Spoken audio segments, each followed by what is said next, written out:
6 on the right for Vassallo, but Vassallo will get a contact on that at the end of the run, it looks like. 6:23 the reaction time for Vassallo, 7:34 for Nienhaus. Mark Daddio, 0.183 pickup for Daddio on the left, right side, 78.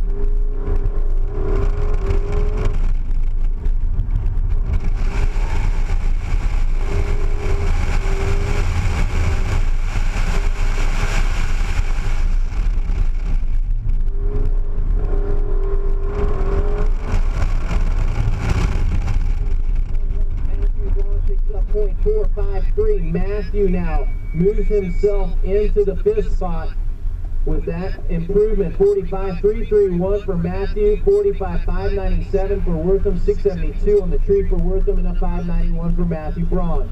So again, Wortham sits in that 4th spot, just 69 thousandths behind Grant Reeve. Matthew Braun, 0.424 behind Wortham, is now, we've got Ryan Otis.